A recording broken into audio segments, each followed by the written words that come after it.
Imagine you're locked in a tense debate at a bar. Your friend just dropped a nuclear argument, but instead of reacting with heat, you coolly flip the whole thing upside down without raising your voice. That's the magic Heinrichs teaches in Thank You for Arguing, where persuasion isn't about winning fights, it's about making people want asterisk to be won over. But what's the secret sauce behind that effortless charm? Let's dive in. Heinrichs opens the playbook with Cicero, Rome's master rhetorician, whose three-step approach to persuasion is as sharp today as it was 2 millennia ago. Let's unpack this ancient weapon and see why it still cuts deep. In ancient Rome, Cicero wasn't just a talker, he was a showman.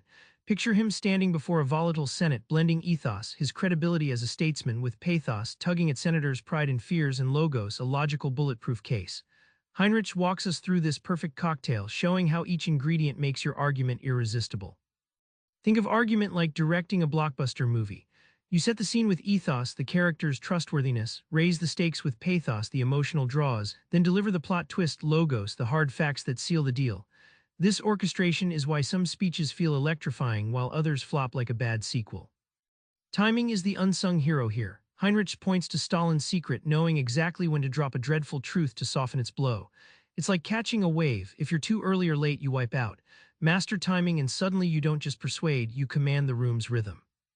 Now here's a sneaky trick with a sitcom twist. Remember Eddie Haskell from Leave It to Beaver? Heinrich resurrects this sly tactic to show how pretending weakness can flip power dynamics in any argument. Heinrich reminds us of Honest Abe Lincoln's genius move, coming across as a humble, unpolished speaker to lower opponents' defenses.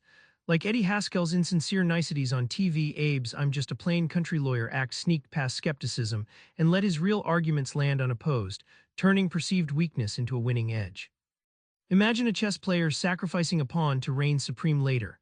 That's what lowering expectations does. It makes people drop their guard. Pretend you're less polished, less prepared, and suddenly your opponent treats you like an underdog. That's when you strike with clarity and force they didn't expect. The payoff, when your opponent's guard is down, your message lands like a knockout punch. This ploy isn't about trickery, it's about smart positioning. Your flaws become your secret weapons, and people tend to root for the underdog, even if they don't know why. Heinrich takes it up a notch by showing how politicians and pop icons speak in code, hidden messages embedded to connect with groups without saying it outright. This is persuasion that whispers to your tribe. Heinrich points to politicians' smart use of code language, words like family values or freedom, that mean one thing to the general public but signal very specific ideas to target groups. This secret vocabulary makes listeners feel seen and understood without spelling everything out, like you and your best friend sharing a private joke. Eminem's lyrics aren't just rebellious. Heinrich shows they follow unspoken rules of decorum that keep his audience hanging on every word, blending shock with empathy. It's like walking a tightrope, push boundaries but never drop off. This teaches you how to keep your argument edgy yet relatable, never losing your crowd. Finally, the Yoda technique transforms complex ideas into simple, wise, memorable lines. Think do or do not, there is no try.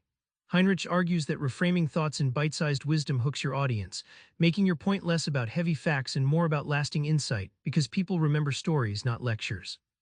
Remember that quiet moment at the bar, the one where you flip the argument without raising your voice. That's your new toolkit in action: Cicero's timeless structure, Abe's humble ploy, and the secret language whispered beneath the surface. Next time you want to win without the drama, try dropping your guard first. Pretend you're losing and watch how the room leans in instead of pushes back. Subscribe for more book summaries like this one.